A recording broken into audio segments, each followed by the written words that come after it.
Welcome to the Meeting of Minds podcast. I'm Philippa. Perfectionism.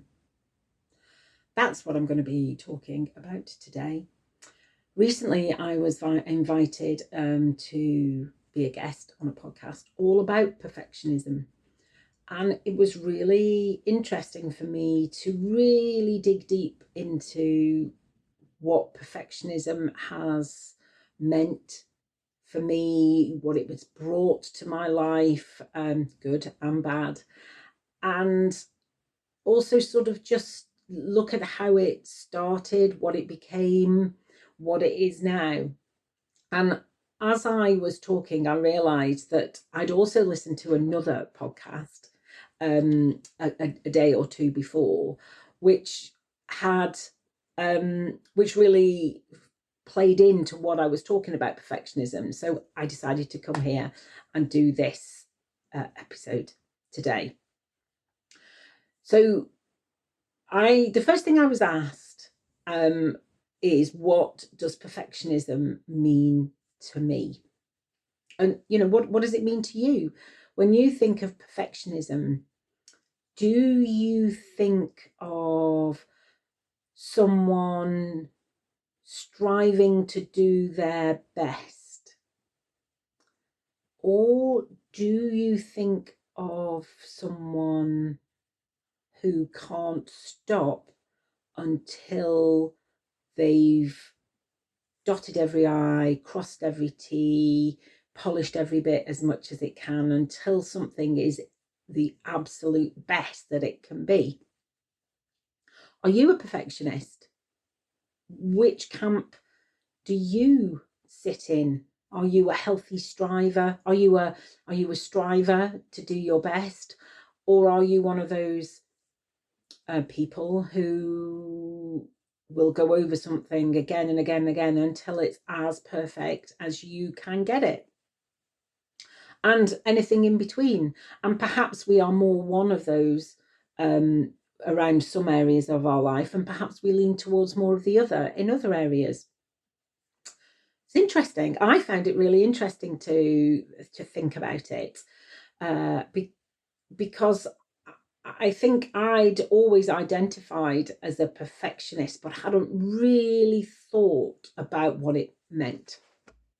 And starting my own business has actually made me realise that perhaps I'm not as much of a perfectionist as I thought I was, because I am actually reasonably good at just giving things a go. And they don't have to be perfect. In fact, sometimes I'm a little bit the opposite, in that I know that some people can spend a long time on something, crafting the perfect post, making their podcast episode as perfect as it can be, making sure the lighting is right, the setup is right, the sound is right, there are no ums and ahs, that they've got the breaks in the right place to put any adverts or talk about the courses they're running, or whatever it is, but can really spend time crafting those so they sound perfect, or as perfect as they can be. And I listen to a lot of podcasts, and I can certainly tell when one has not had as much time spent on it. And the really slick ones are wonderful. You can tell when they've had time and effort and thought put into them. And I'm kind of in the middle, perhaps leaning more towards the not as good as it could be, because I recognise in myself that if I spent a lot of time getting it perfect, I wouldn't get it out there into the world. And it is more important for me to get the things that I want to say out into the world than it is for it to be perfect. Now, would I get more listeners if it was more perfect? Would I get more people watching on YouTube if I if I set it up better and had more tech and had more good quality tech? I don't know. But what I do know is that it would have taken me more time. It will take me more time to do that. It will cost me money in tech that I don't have at the moment.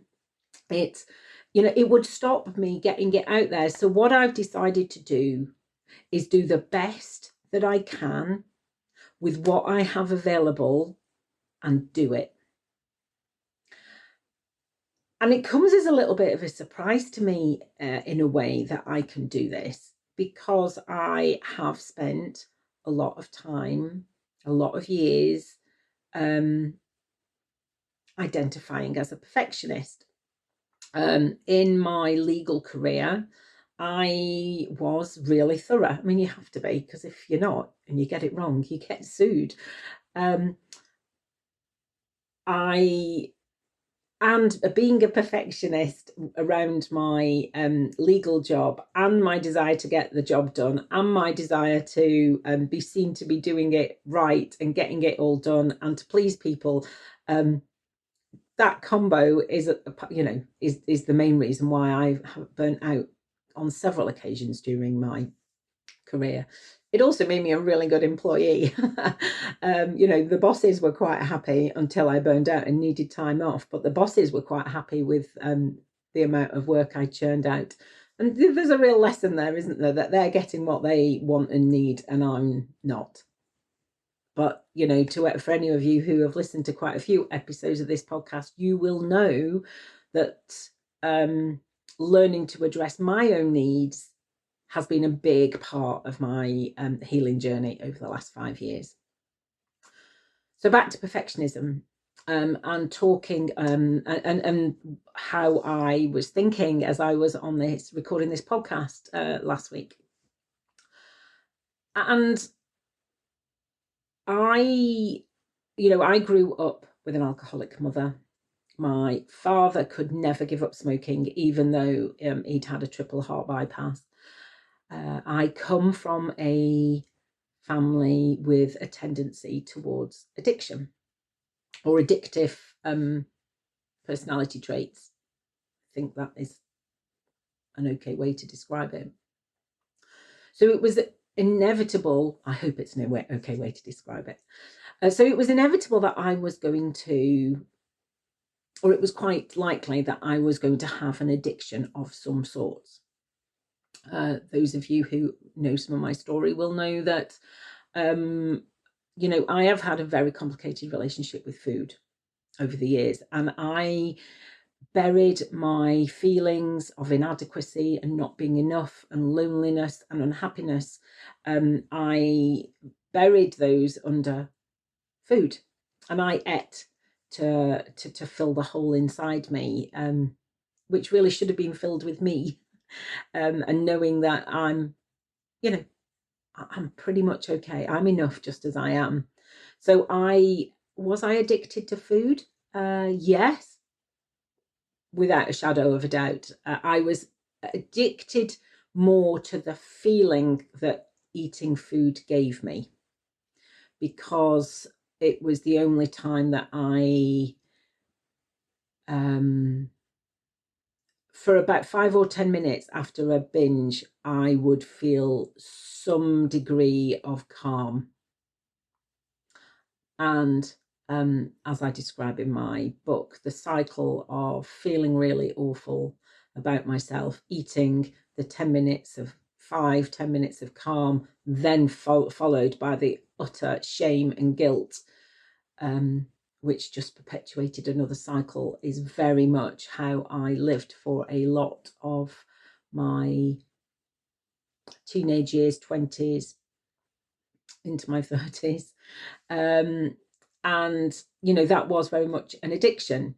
I also see now, not at the time, but now I see that my desire for perfection was an addiction. I am a recovering perfectionist, like I'm a recovering people pleaser. So starting my business has triggered me in a lot of ways, and I'm still working through that. Am I good enough? Yes, I am. On a good day, I absolutely am, and I know I am. And I think I've explained before, and if you haven't heard it, I record these podcasts on days that I am feeling good enough, because that's what feels right for me to do. But I don't always feel like this. There are days when I don't feel good enough, and I'm not hiding that.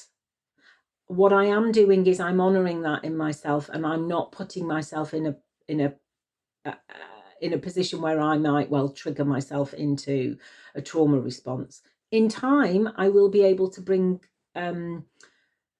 podcasts out where I'm talking on days that I'm not feeling so great.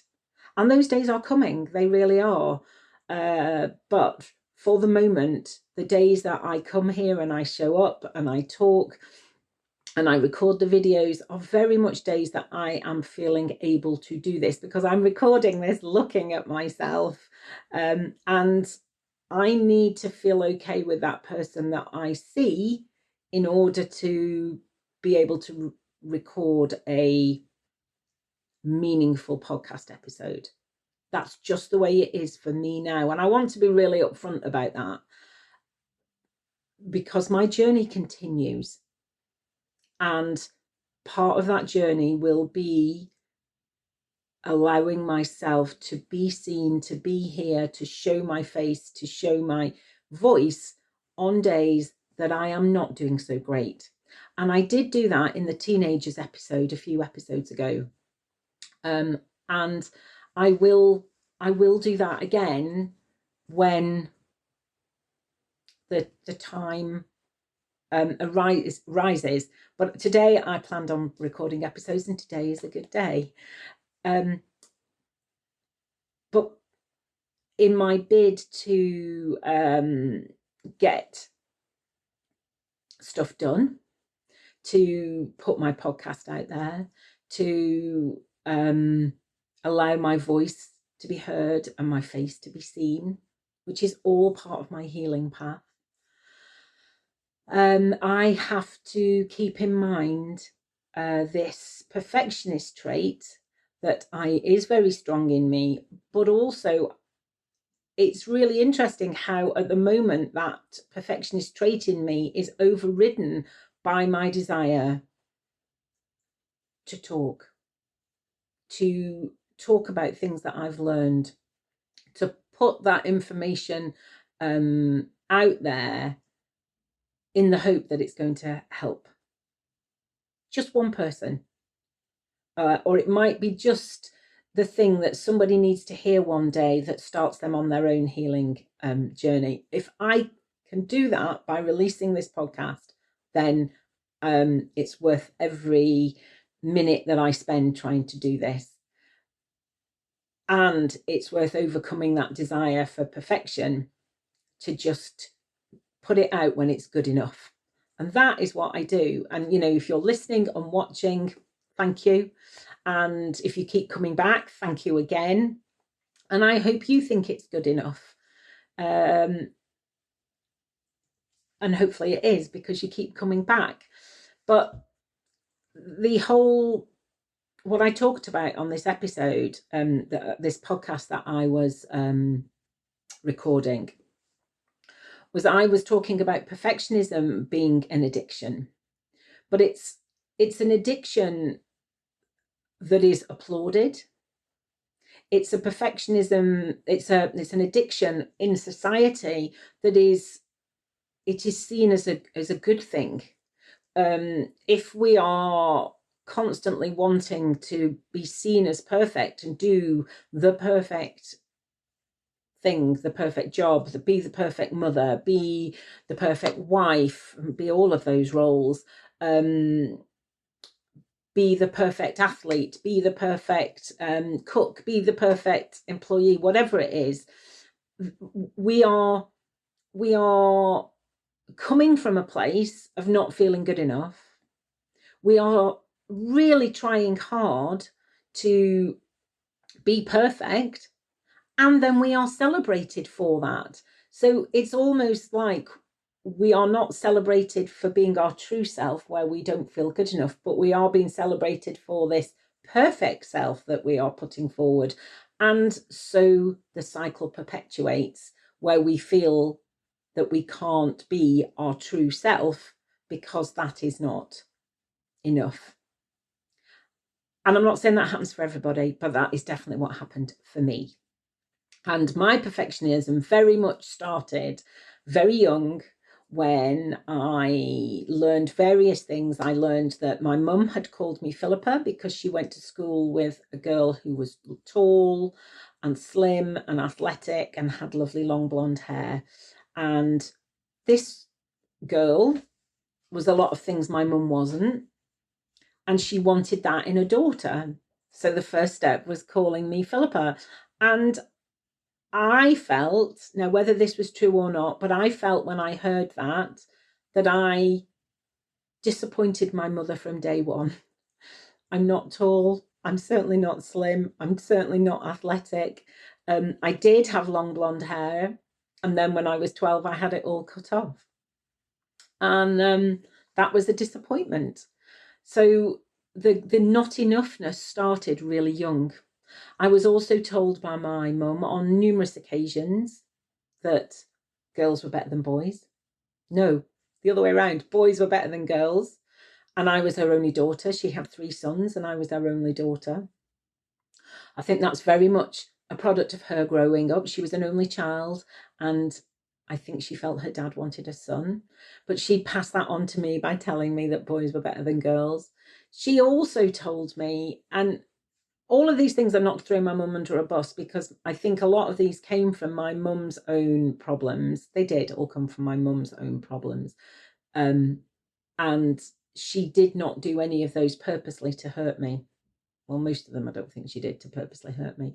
But another thing she told me was that having children so young, so I was her firstborn, ruined her life. So yeah, I grew up thinking that I'd not lived up to my name and was a disappointment. I was only a girl and I wasn't as good as a boy, and I'd ruined my mum's life. So I definitely can, maybe you can see how I would have grown up feeling definitely not enough, less than. I used to say I had an inferiority complex and didn't really get what that was, but I knew I felt inferior to other people. So I knew that I felt that I wasn't enough. And the desire to be enough, or to not feel what I was feeling, which was not enough, I strived to be the best. I was going to say the best that I can be, and that's actually not quite right, because in a way that would have been discovering who I am and being the best version of myself. And I've done that now. I didn't do it then. What I did was try my best to be what I thought other people wanted me to be. That's what I did. With what I had available, so I couldn't make myself any taller, and things like that. But I tried very hard to be the most perfect version of myself that I could be, that was deemed acceptable. So I've yo-yoed diet over the years, because I've tried really hard to be slim. I've tried so hard to be slim, and in doing that, I have completely messed my metabolism up, completely not listened to my body's signals, and have only learned in the last 5 years to listen to my body a bit more. And yes, I would like to be slimmer, because from a health point of view, it would be easier to move around in a less heavy body. It would be maybe actually that's the only thing, but I get around. I do lots of what I want to do, so actually it's not a major problem, and now I'm much happier. But that quest for the perfect body, not only did I get that message from home, I got that message from outside, from society. Fat people are considered to be thick, lazy, greedy, and just have no self-control. And that is absolutely not my experience of me as a fat person and any other fat person I know. We're none of those things, but that's how society sees us. And that's a whole other podcast. But I felt that I was fighting that that view of society about me, as well as the views of my my mother and other members of my family. And I, tried really hard to put on a glossy exterior that looked the best that I could make it look. And my quest for perfection, and perfection doesn't exist. Actually, let's start with that. Let's not start, but let's just name that. Perfection doesn't exist. There is no actual standard of perfection that we know when we've got there. And that as long as we all get there, wherever that is, these standards, these if we get there, we are then perfect. It just doesn't exist. So we are never, ever going to achieve it anyway. That's tough, isn't it? It's tough for me to think that I spent so many years trying to achieve something that was absolutely unachievable. What a waste of time and energy. Yeah, what a waste. But my quest for perfectionism came very much from that place of feeling not enough. And I felt that if I could do my best to be as perfect as I could be, I would no longer stand out as being not good enough. Does that make sense? I hope so. It wasn't necessarily a desire to be perfect and be better than anybody else, or be because less than perfect wasn't okay. It was very much from this deep-rooted, I am not enough. So I have to try my best to appear as perfect as I can, and then hopefully I will not be noticed as being not good enough. So it wasn't a desire to be seen as perfect.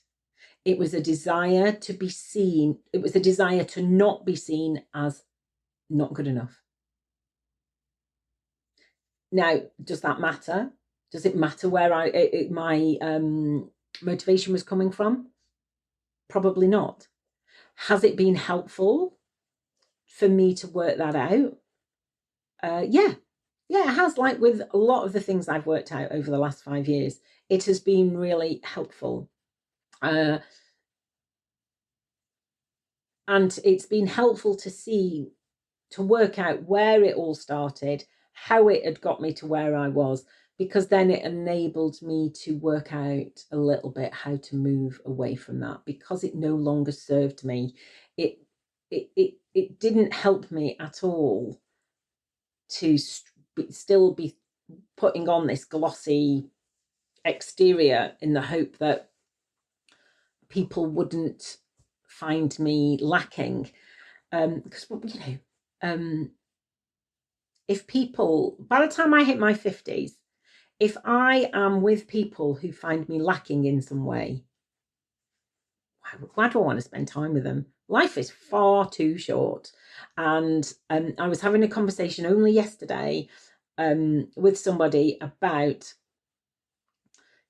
it's not about how when we're younger, we can spend a lot of time feeling like we don't fit in somewhere and thinking there's something wrong with us. Whereas in fact, we're just with the wrong people. And there's nothing wrong with the people we're with. There's nothing wrong with us. It's just that it's not a good fit. But we agonize over not being good enough. And for me, working out that I am absolutely good enough, and I just needed to find people to be around that didn't stop me feeling that I'm good enough. And in fact, were a joy to be around. And we, just finding my people. that has brought me a great joy. It really has. And I think moving away from perfectionism has been very interesting for me, and been really good. But has allowed me to grow into the woman I have become in my 50s. And this is me, and this is great, and I love it, and this is marvelous. And remember, I'm having a good day today, but this is all just really brilliant. And the other podcast I was listening to a podcast was Glennon Doyle's We Can Do Hard Things, and she was talking about, actually, why don't we just stop doing our best? This striving to do our best all the time is exhausting, and why don't we just stop it? And I love that, and I think that is, we don't have to be on it doing our best all the time. Just being good enough, just being us, just doing whatever it is that lights us up, that we can do in that moment, want to do in that moment, have to do, but just doing enough is absolutely okay. Isn't it? I hope you feel that you can not have to do your best all the time, and that actually just doing enough is okay, because it is. And the more we can all stop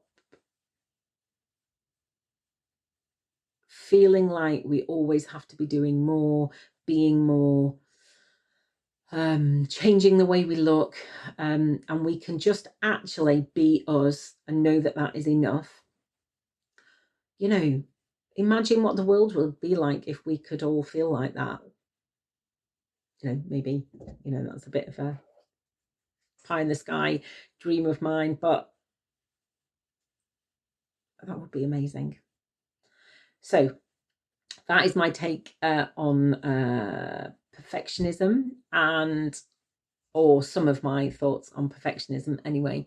And I hope that's been interesting for you to listen to, and maybe it has sparked something in you. Maybe there is some way you can start striving for less, or stop trying to be perfect, shall we say. Let me know. I'd love to hear from you. What do you think?